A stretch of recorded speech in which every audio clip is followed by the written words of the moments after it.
Hello one piece fan. तो आज हम एक्सप्लेन करने वाले हैं वन पीस के नए एपिसोड 1083 को। तो लगा लो हेडफोन्स और शुरू करते हैं। जैसे ही एपिसोड शुरू होता है हमें दिखाते हैं कि किनेमोन और ओकीगो भागते हुए राइजो और शिनोबु के पास जाते हैं, क्योंकि ryukyu से लड़ने के बाद उनकी हालत बहुत खराब हो जाती है। तभी मियागी बोलता है कि चिंता की कोई बात नहीं है, डॉक्टर चोपर ने इनका बहुत अच्छे से ध्यान रखा है और अच्छे से आराम करने के बाद ये एकदम ठीक हो जाएंगे। उसके बाद डॉग स्टॉर्म और कैट वाइपर किनेमोन को पूरी घटना के बारे में बताते हैं और बोलते हैं कि मोमोन्स के सामा की वजह से ज्यादा नुकसान नहीं हुआ। उसके बाद वो पूछते हैं कि अब ओत्सुरु कैसी है। तब किनेमोन बोलता है कि ओकोबोरो टाउन में आग लग गई और वो बहुत बुरी तरह से घायल हो गई थी, लेकिन अब सब ठीक है। उसके बाद ओकोबोरो टाउन का दृश्य बताते हैं जहाँ एक औरत ओत्सुरु से किनेमोन के बारे में पूछती है और किनेमोन का नाम सुन के वो बहुत शर्मा जाती है। दूसरी तरफ किनेमोन शर्माते हुए बोलता है कि 20 साल होने के बाद भी वो पहले जैसी सुंदर ही है। उसकी ये बात सुनकर सब हंसने लगते हैं। तब राइजो बोलता है कि मुझे भी लड़कियों के सामने लोकप्रिय होना है ताकि लड़कियां मुझ पे भी ध्यान दे। उसके बाद बैरेटी कैरेट को ढूंढते हुए कैरेट के पास जाता है और बोलता है कि ड्यूक डॉगस्टॉर्म और मास्टर कैट वाइपर ने तुम्हें बुलाया है। और जैसे ही कैरेट वहां पहुंचती है डॉगस्टॉर्म उसे मोकोमो ड्यूक डॉम का शासक बनने के लिए बोलता है। वो बात सुनकर कैरेट अचंभित हो जाती है और बोलती है कि मैं ये कैसे कर सकती हूँ।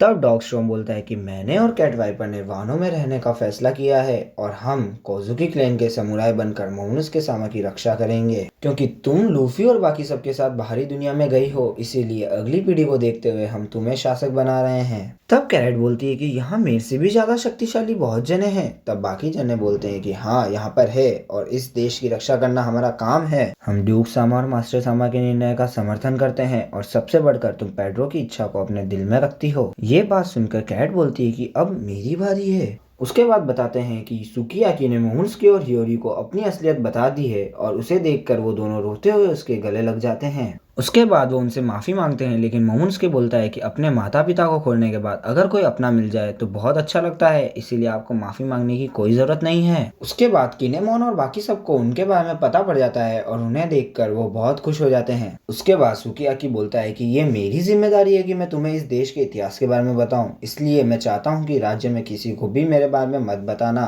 और अब तुम सबको मिलकर एक नया दौर बनाना है। उसके बाद दूसरा दृश्य बताते हैं जहाँ फ्रैंकी और बाकी सबको प्लूटोन के बारे में पता लग जाता है और ये बात सुनकर फ्रैंकी आश्चर्य से बोलता है कि ये चीज सच में है। तब लूफी बोलता है कि ये वही है ना जिसके ब्लूप्रिंट तुमने जलाए थे। तब रॉबिन बोलती है कि हाँ ये वही प्राचीन हथियार है प्लूटोन, और फिर लूफी से पूछती है कि क्या तुम्हें ये चाहिए, लेकिन लूफी मना कर देता है। तब रॉबिन बोलती है कि ओडेन ने इसे निकालने की कोशिश करी थी, लेकिन क्यों। फिर अचानक से वहाँ पे कोई आ जाता है और सबको लगता है कि वो कोई दुश्मन है। फिर वो बोलती है कि क्या तुमने मुझे पहचाना नहीं है, मैं शिनोबु हूँ। उसे देखकर सांजी और ब्रुक बोलते हैं कि तुम बहुत सुंदर दिख रही हो।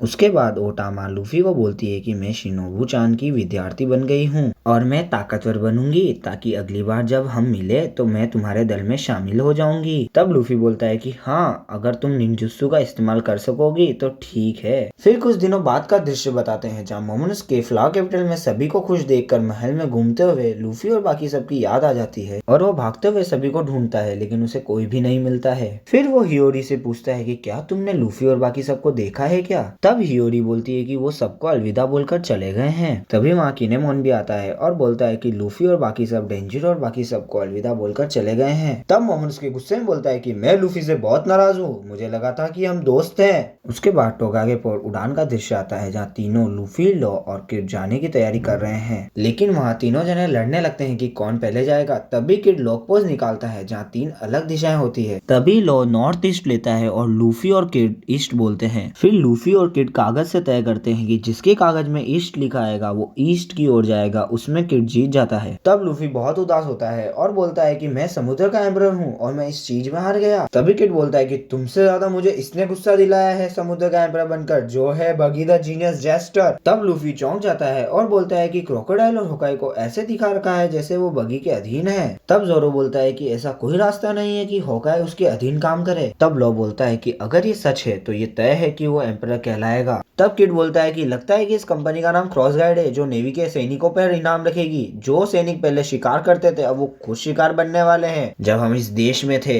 ये दुनिया काफी बदल गई है। तभी लो किड को रॉड पोनेग्लिफ की कॉपी देता है और बोलता है कि तुम्हें भी इसको पाने का पूरा हक है।